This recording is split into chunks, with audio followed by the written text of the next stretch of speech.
Assalamualaikum warahmatullahi wabarakatuh. Perkenalkan, saya Adventus Christopher Rumen Gaul dengan NPM 231000061. Perkenalkan, nama saya Riki Satria dengan NPM 231000082. Kami dari kelas B, dan pada kesempatan kali ini kami akan menjelaskan tentang ilmu hukum dan asas-asas hukum yang berlaku secara umum di Indonesia. Chris, apa itu sih ilmu hukum? Nah, jadi ilmu hukum itu dapat didefinisikan sebagai bidang studi yang mempelajari sistem hukum, peraturan, norma-norma, dan prinsip-prinsip yang mengatur perilaku manusia dalam masyarakat. Ilmu hukum berfokus pada analisis yang mencakup pemahaman terhadap bagaimana hukum dibentuk dan diterapkan pada individu maupun publik. Nah, itu definisi ilmu hukum secara singkat. Contoh-contoh ilmu hukum itu gimana sih, Chris? Nah, contoh ilmu hukum itu ada banyak, sesuai penggolongan hukum masing-masing. Semisal ada ilmu hukum pidana, ada ilmu hukum perdata, dan ilmu hukum yang lainnya. Semisal ini ya, ilmu hukum pidana. Nah, ilmu hukum pidana ini adalah studi mengenai tindakan kriminal, hukuman, dan proses peradilan pidana. Nah, contoh yang kedua ada ilmu hukum perdata. Ilmu hukum perdata ini mencakup kontrak, harta benda, warisan, dan semua aspek hukum yang terkait dengan hubungan perorangan ataupun perusahaan. Nah, itu untuk contoh-contoh ilmu hukum. Sebenarnya contoh-contoh ilmu hukum ini ada banyak, cuman gak bisa dicantumin sekaligus. Nah, awal mula hukum masuk ke Indonesia dan sejarahnya itu gimana sih, Chris? Nah, ilmu hukum ini memiliki sejarah yang panjang dan berasal dari peradaban kuno di dunia. Awal mula adanya ilmu hukum di Indonesia dipengaruhi oleh pengaruh luar, terutama peradaban Hindu-Buddha. Ilmu hukum terus berkembang dan berubah seiring berjalannya waktu.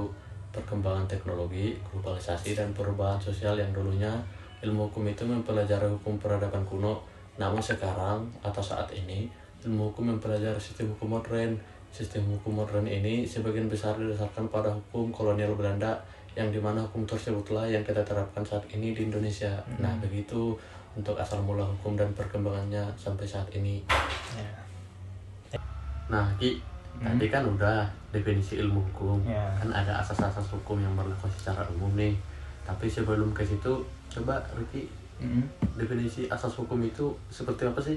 Nah, asas hukum adalah prinsip-prinsip, dasar atau norma-norma yang menjadi landasan atau pedoman dalam pembentukan, penegakan, dan penerapan hukum. Nah, hukum juga digunakan untuk memastikan keadilan, kepastian hukum, dan konsisten dalam sistem hukum, Chris. Jadi seperti itu definisi hukum. Terus asas-asas hukum yang berlaku secara umum itu apa aja sih, Ki? Sama contoh-contohnya coba jelasin.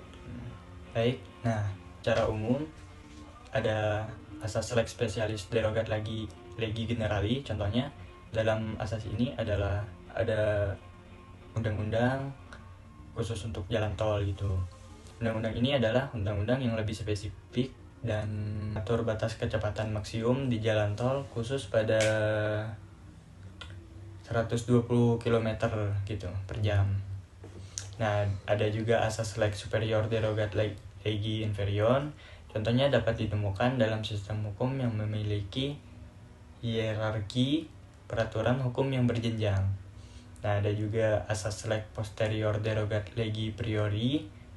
Contohnya, kontraknya adalah Undang-Undang Pajak tahun 2021 dan Undang-Undang Pajak tahun 2010.